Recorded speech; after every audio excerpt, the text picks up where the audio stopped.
The Council's demand, 901,000 words, 205 minutes. The Great Hall of Convergence had witnessed 10,000 years of uninterrupted peace. Its crystalline walls stretched upward into infinity, refracting starlight from 100 worlds into cascades of gentle illumination. Here, beneath vaulted ceilings that seemed to touch the cosmos itself, the Galactic Council had presided over an era of prosperity built upon a single sacred principle: disarmament. War was memory. Conflict was history.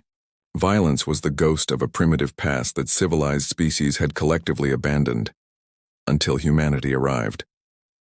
Ambassador Elena Vasquez stood before the Council's crescent table, her boots echoing against polished floors that had known only reverence. Around her, the representatives of 47 elder species regarded her with expressions ranging from benevolent concern to thinly veiled contempt. The HFY, beings of pure thought existing within shimmering containment fields. The Vorath, whose crystalline bodies refracted truth itself.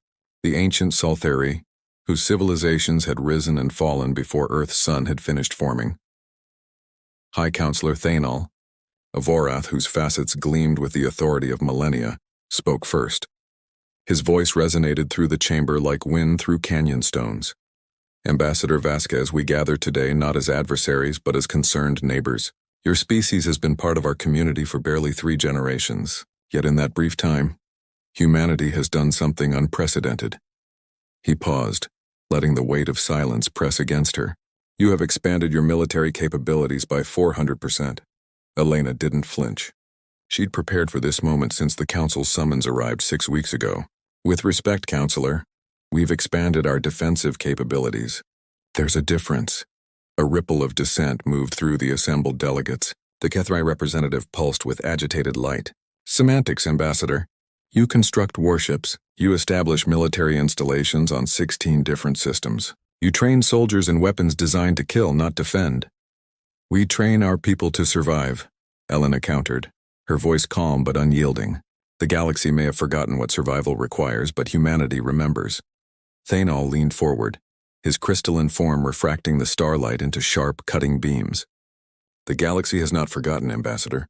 We have evolved beyond such primitive necessities. For 10 millennia, we have maintained peace through mutual disarmament. Every species that joins our council agrees to this fundamental truth. Weapons breed conflict. Conflict breeds suffering. True peace requires the absence of both. Elena's jaw tightened. She'd heard this philosophy before, in briefing rooms and diplomatic cables, in the carefully worded warnings that preceded today's summons. The Council's ideology was simple, absolute, and to her mind, dangerously naive. Counselor, I mean no disrespect to your achievements. 10,000 years of peace is remarkable, but humanity learned something different in our history. She gestured to the viewing portal behind the Council, where Earth hung like a blue jewel against the void. Peace doesn't come from weakness. It comes from strength tempered with wisdom. We tried your way once, we called it appeasement. It led to the darkest chapters of our existence. The Saltheri delegate, an ancient being whose translucent skin revealed flowing constellations within, spoke for the first time. Its voice was like distant thunder. You compare us to tyrants, child species. We who have kept the stars safe while your ancestors still hunted with sharpened stones. I compare you to nothing, Elena replied, meeting the ancient being's gaze without wavering. I'm explaining why humanity will not dismantle what keeps our people safe. You've had 10,000 years of peace because nobody challenged you. But what happens when someone does? What happens when a species emerges that doesn't share your values? That sees your disarmament not as wisdom but as opportunity? Impossible, Thanol declared. Our screening processes are based on the assumption that every species evolves toward your definition of civilization, Elena interrupted, immediately regretting the breach of protocol. But the words needed saying. Counselor, we've seen your archives. We know about the forgotten wars that founded this council. We know how many species died before you achieved your current peace. And we've noticed something troubling in your historical records. Silence gripped the chamber. The gaps, Elena continued, her voice dropping to something almost intimate despite the vast space. Every few centuries, references to entire civilizations simply disappear. No explanation. No memorial. Just absence. Either you're hiding something or you've become so complacent in your peace that you've stopped asking why certain voices go silent. Thanal's facets darkened. You overstep, Ambassador. Perhaps, but humanity didn't survive ice ages, world wars, and near-extinction events by being comfortable. We learned to see patterns, to question, to repair. Elena's hand clenched at her side. You built your peace on the graves of warriors who fought so you could forget. We haven't forgotten. We won't. The council erupted in heated discourse.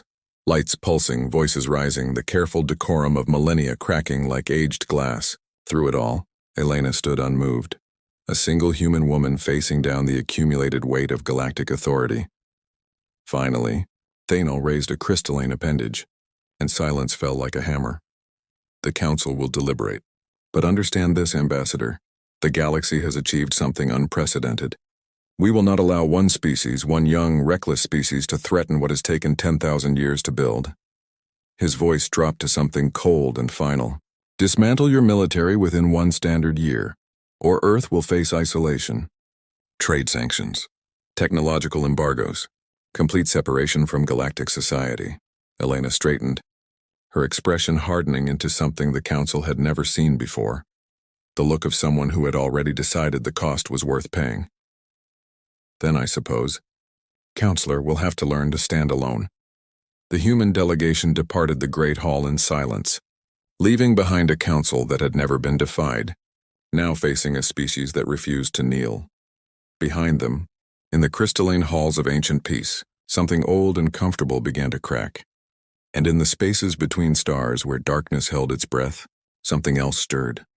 Something that had been waiting for precisely this moment.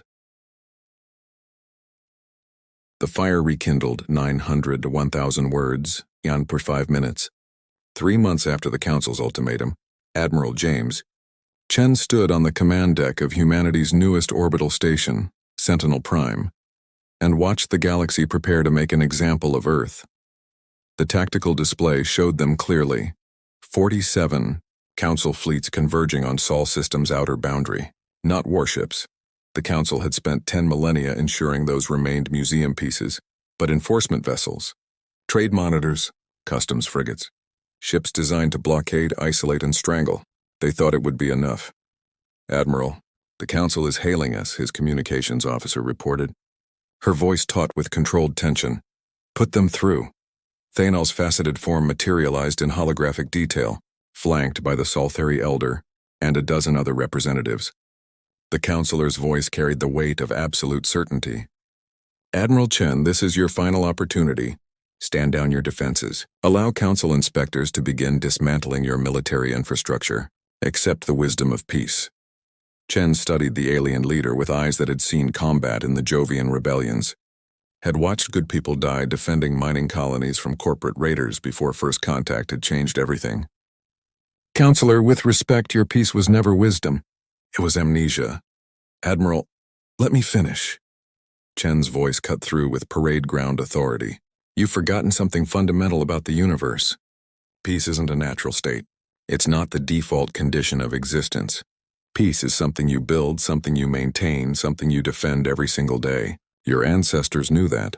They fought the forgotten wars. They paid the price in blood and ash so their children could live without fear. But somewhere along the way, you confused the absence of war with the impossibility of it.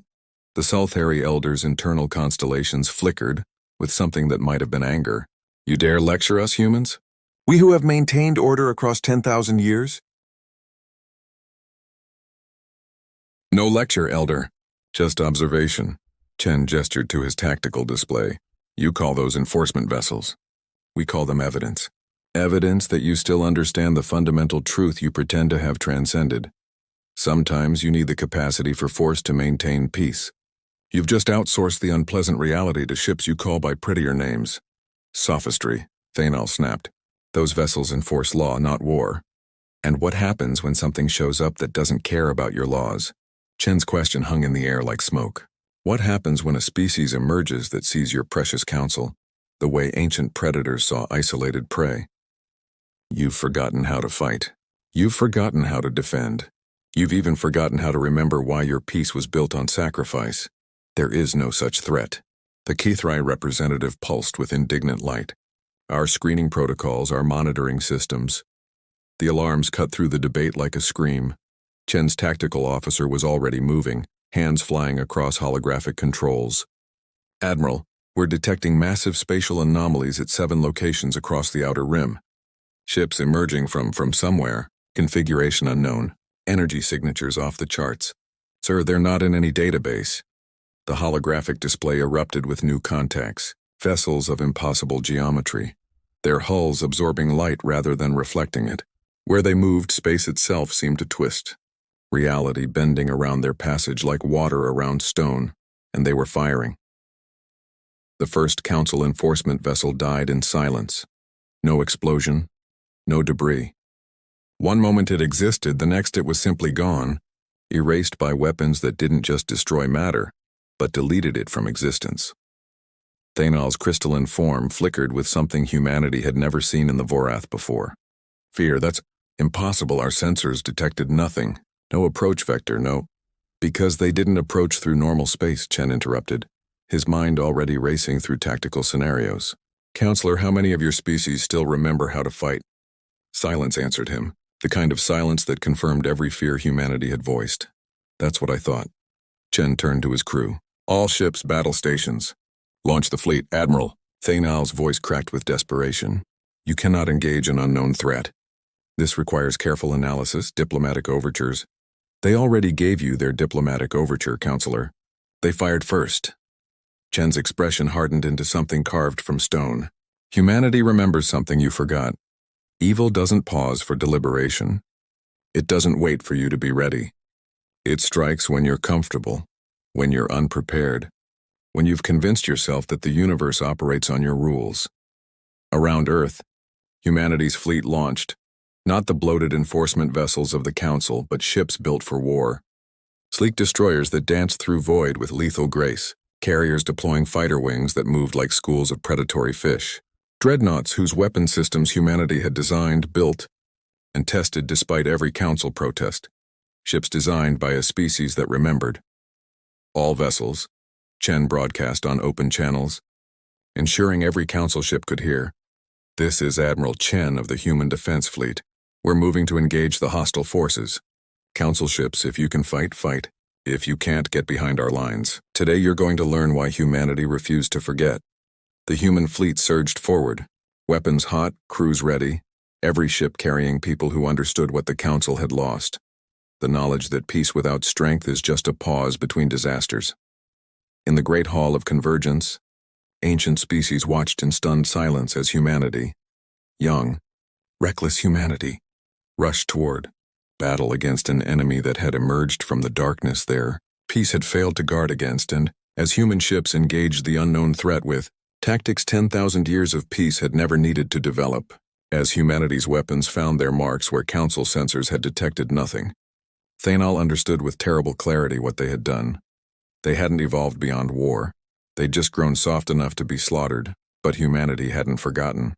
And now, as fire blazed across the stars once more, the galaxy learned a truth it had spent millennia denying. Peace doesn't come from disarmament. It comes from making the cost of breaking it too terrible to bear. In the void between stars, humanity ignited the fire the galaxy had let die, and the universe would never be the same.